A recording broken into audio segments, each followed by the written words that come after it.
guys, how's it going? Frisky Two Times here with another Netflix review.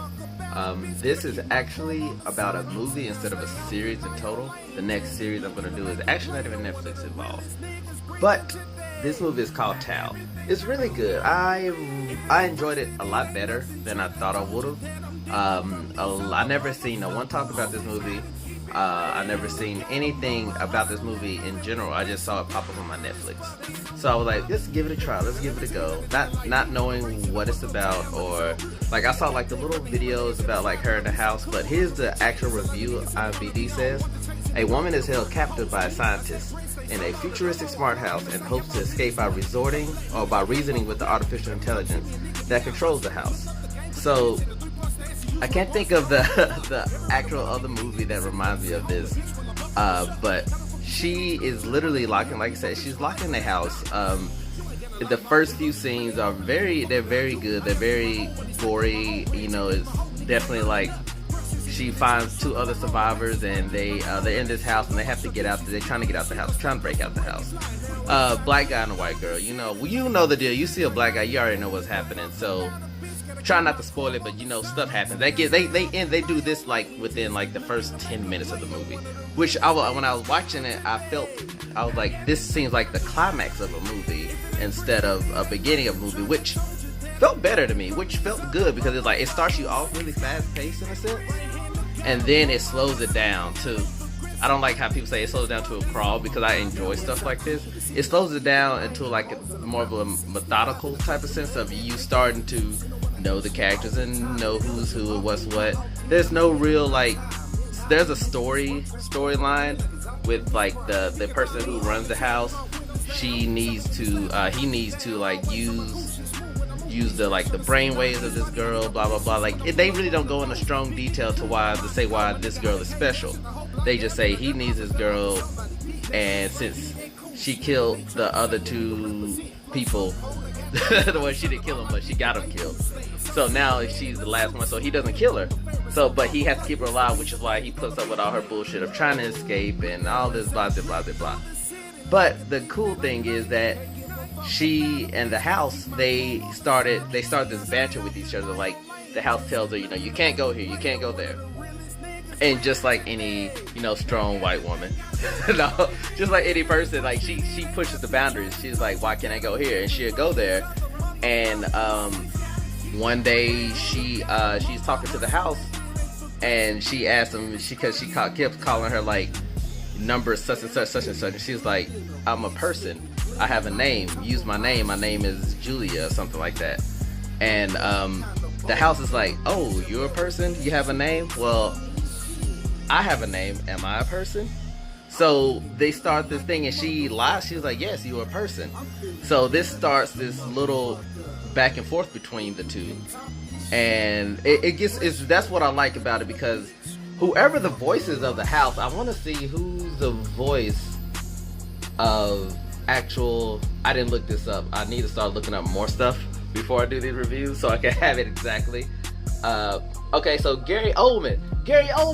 That's why Gary Oldman. That's why the house sounds so good. Gary Oldman is the voice of the house, and so like right from the get-go, you enjoy like the banter and the voices, and like they talk about it. They talk to each other, and the house is infatuated with music. And so like you learn this by I think the guy's name is Alex, the bad guy. He loves playing music. So he plays, the house plays like, old classical music, Beethoven, stuff like that. Symphony style music? I don't know what I was about to say, symphonic? I don't know what I was about to say, but it plays classical music nonetheless. And you learn that the house ended up making its own classical song and this, that, and the other, and you see them grow this bond together. And then it turns to another point to where you start like feeling emotions for this house, because it's a house starting to think it's a person, and him and Julia start building this rapport. They start whispering, playing the whisper game, and they start talking, and she's telling him about the outside world and stuff like that, because the house doesn't understand why she wants to get out, because the house is like, to be here, you're here.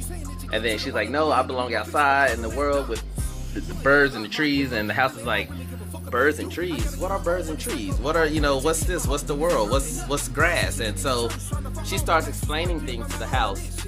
And eventually the house gets, Alex gets upset at the house because Julia ends up leaving fingerprints on stuff. And then, like, Alex gets mad and starts doing stuff to the house. And it causes the house to lose memory. I'm trying not to make this is kind of a spoiler review, but not really. I'm not spoiling too much. I'm just kidding on key factors, but yeah, try not to get into too much depth of it, but starts destroying the house's memory, which, Julia starts feeling for the house, and the house itself, you as a watcher, I was like, damn, that's fucked up, because the house is like screaming in pain for some reason, like, even though it's just deleting memory, like, the house is like in agonizing pain. So all this happens, and then of course the climax happens, and then there's robots. Yeah, because the house has control of another robot. It's not Tao, it's called somebody else, but it's just like a patrol, kind of like a patrol dog. That's in the movie. Ed does robot stuff. And there's a lot of other different points where they're good, like climaxes where she's captured and there's people walking in the house, and those, those types of situations. Try not to ruin the suspense, but they rated it a 5.7 IMDb, and it's definitely not a 5.7, guys. It is for sure, as a moviegoer, especially as a free moviegoer, like, that is not a 5.7. Even if I were to watch that into a movie and I paid like $7 or something, well, it's more like a $10, $11 now. Basically, I would watch it. It's a good movie. It's the ending, okay ending, like, it's satisfying in a sense. It's definitely not saying that it's a good ending or a bad ending, or the good people live or the bad people live, not spoiling any of that, but just as the endings go, it didn't leave me wanting more. Like, I don't want a second movie, but I could use a better conclusion, like a more satisfying conclusion, because not satisfying in the sense of, oh, I wish this person would have died, or I wish that person would have lived, this, that, another. More in the sense is like, that's it. Like, why that? Why would you do that? Because that doesn't.